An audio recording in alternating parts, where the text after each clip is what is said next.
Salam untuk kita semuanya, berjumpa lagi dengan saya di channel Aritella Tutorial, tempat kita untuk berbagi informasi seputar informasi pendidikan dan informasi guru, serta informasi lain yang ada hubungannya dengan pendidikan dan guru. Pada pertemuan ini, saya menyapa Bapak Ibu honorer sana air yang selalu setia melaksanakan tugas tanpa mengenal lelah. Pada pertemuan kali ini ada satu informasi penting yang perlu saya sarankan kepada seluruh Bapak Ibu honorer, yaitu mengenai informasi pengangkatan honorer menjadi aparatur sipil negara, baik itu P3K maupun PNS. Hal ini oleh pemerintah mengambil satu kesimpulan bahwa honorer diangkat menjadi ASN berdasarkan skala prioritas.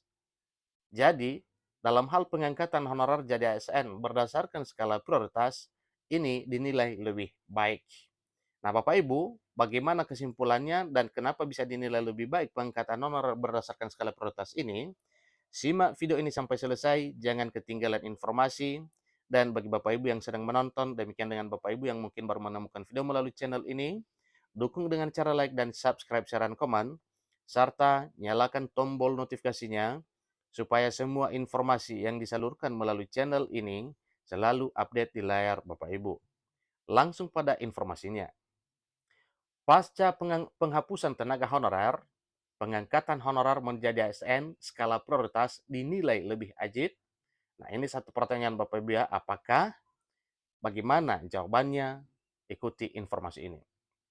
Pada tanggal 28 November 2023, sebagaimana rencana pemerintah bahwa pemerintah telah mengambil satu keputusan penting mengenai penghapusan tenaga honorer dari instansi sebagai tindak lanjut dari pemberlakuan peraturan pemerintah nomor 49 tahun 2018 tentang manajemen pegawai pemerintah dan perjanjian kerja atau mengenai manajemen P3K. Di sisi lain, pendataan non-aparatur sipil negara telah ditutup per 31 Maret 2023, sehingga honorer tidak lagi diperbolehkan bekerja di lingkungan instansi pemerintah. Jadi sebagian besar honorer hanya menerima upah yang sangat rendah, bahkan lebih rendah dari upah minimum regional atau lebih rendah dari UMR. Sehingga penghapusan mereka diperlukan untuk mencegah kesenjangan sosial di dalam lingkungan instansi pemerintah. Suatu hal yang wajar karena memang pegawai di instansi pemerintah ada PNS, ada P3K, dan ada honorer. Yang mana untuk penghasilan status ASN baik P3K maupun PNS itu jauh lebih di atas penghasilan para honorer. Dan itulah salah satu bentuk kesenjangan sosial yang dialami oleh para honorer di instansi pemerintah. Kebijakan ini menimbulkan keprihatinan bagi ribuan tenaga honorer yang selama ini bekerja di lingkungan instansi pemerintah. Kenapa tidak? Karena dari sisi penghasilan, dari sisi kesejahteraan jauh pincang. Untuk mengatasi masalah ini, Menteri Pendayagunaan Aparatur Negara dan Reformasi Birokrasi, Kemenpan RB, memberikan 3 opsi alternatif untuk pengangkatan honorer menjadi aparatur sipil negara. Pilihan pertama adalah pengangkatan honorer menjadi ASN secara menyeluruh. Pilihan kedua adalah penghapusan honorer secara keseluruhan. Dan pilihan ketiga adalah pengangkatan honorer menjadi ASN dengan menggunakan skala prioritas. Nah, informasi terkait dengan informasi ini Bapak Ibu, pada video sebelumnya melalui channel ini juga, ini sudah kita sharekan bahwa pemerintah akan mengambil satu kesimpulan tentang pengangkatan honorer berdasarkan skala prioritas. Menurut Menpan RB, opsi ketiga merupakan opsi terbaik untuk memberikan harapan bagi ribuan tenaga honorer agar tetap bekerja di lingkungan instansi pemerintah, baik instansi pemerintah pusat maupun daerah, dengan status yang jelas dan penghasilan yang layak sebagaimana yang diharapkan. Akan tetapi, sebelum opsi alternatif terbaik dipilih dan diimplementasikan, pemerintah juga harus menetapkan kira-kira apa standar operasional prosedur atau SOP yang jelas dan seragam dalam hal penerimaan pegawai yang berstatus tenaga honorer di lingkungan instansi pemerintah, baik pusat maupun daerah. Pemerintah juga harus memastikan bahwa gaji pegawai honorer non-aparatur sipil negara dan ASN, baik PNS maupun P3K, haruslah setara dengan tanggung jawab yang diemban. Kenapa? Karena memang dalam hal melaksanakan pekerjaan sepertinya tidak ada beda, bahkan yang lebih mengalami rutinitas pekerjaan dan volume pekerjaan yang lebih banyak adalah para honorer dibanding dengan para ASN. Dalam beberapa tahun terakhir, pemerintah Indonesia telah melakukan beberapa upaya mengatasi masalah tenaga honorer di instansi pemerintah. Namun, kebijakan yang diambil sebelumnya belum sepenuhnya memberikan solusi yang tepat. Dalam beberapa kasus, penghapusan tenaga honorer justru menyebabkan ketidakpastian dan kesulitan ekonomi bagi mereka yang kehilangan pekerjaan.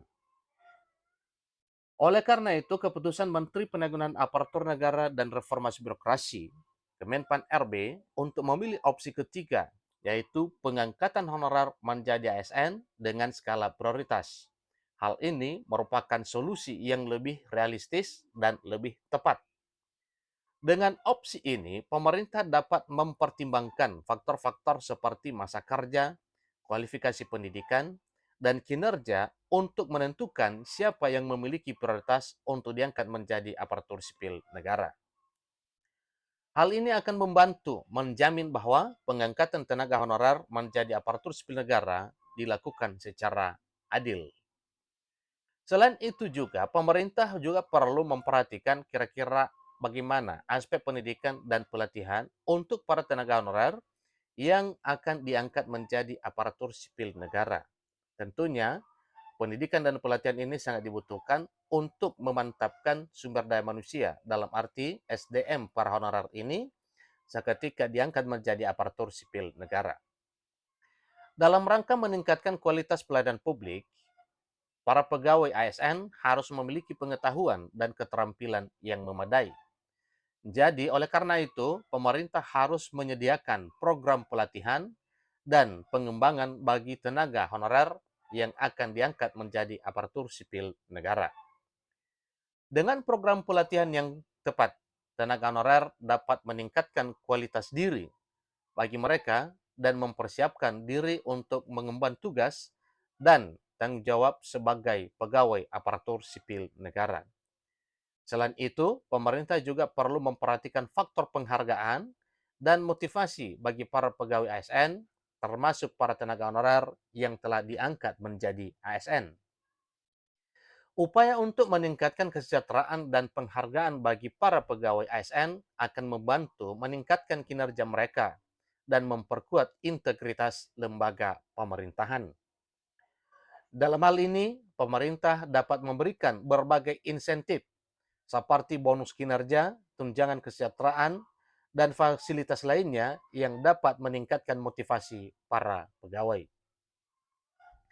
Dengan demikian, kebijakan pengangkatan tenaga honorer menjadi ASN dengan skala prioritas merupakan langkah yang tepat untuk meningkatkan kualitas dan kesejahteraan pegawai di instansi pemerintah.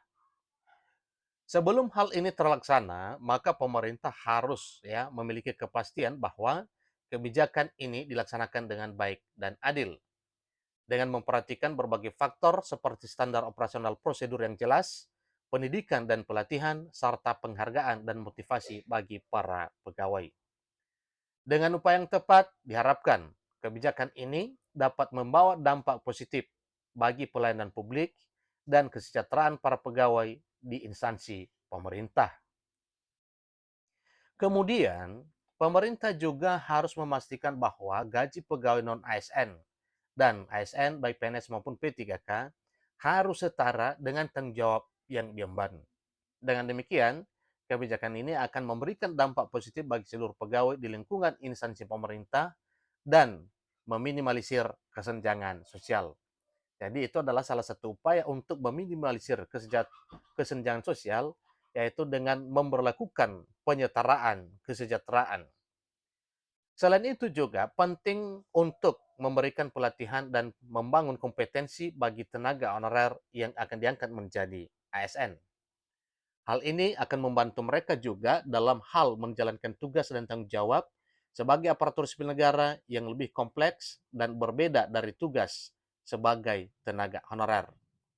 Dalam hal ini, pemerintah perlu mengalokasikan anggaran dan sumber daya yang cukup untuk memberikan pelatihan dan pengembangan kompetensi kepada tenaga honorer yang diangkat menjadi aparatur sipil negara. Selain itu, pengangkatan tenaga honorer menjadi ASN juga harus disertai dengan pengawasan yang ketat terhadap pelaksanaan tugas dan tanggung jawab yang akan mereka laksanakan nantinya kelak ke depan. Hal ini akan membantu memastikan bahwa kinerja mereka dalam arti honorer yang diangkat menjadi ASN sesuai dengan standar yang diharapkan dan dapat memberikan kontribusi yang maksimal bagi instansi pemerintah. Dalam kesimpulannya, keputusan Menpan RB untuk memilih opsi ketiga, yaitu pengangkatan honorer menjadi ASN dengan skala prioritas, merupakan solusi yang tepat dan realistis untuk mengatasi masalah tenaga honorer di instansi pemerintah. Namun, untuk memastikan bahwa kebijakan ini dapat berjalan dengan baik dan memberikan dampak positif bagi seluruh pegawai di lingkungan instansi pemerintah, pemerintah perlu mengambil tindakan yang cepat dan tepat, serta memastikan bahwa proses pengangkatan dan pelatihan dilakukan dengan baik dan teratur. Dengan kebijakan yang baik dan tepat, diharapkan dapat meningkatkan kesejahteraan tenaga honorer, meminimalisir kesenjangan sosial, dan meningkatkan kinerja instansi pemerintah untuk memberikan pelayanan yang lebih baik kepada masyarakat. Demikian informasinya, sampai ketemu pada video berikutnya. Terima kasih.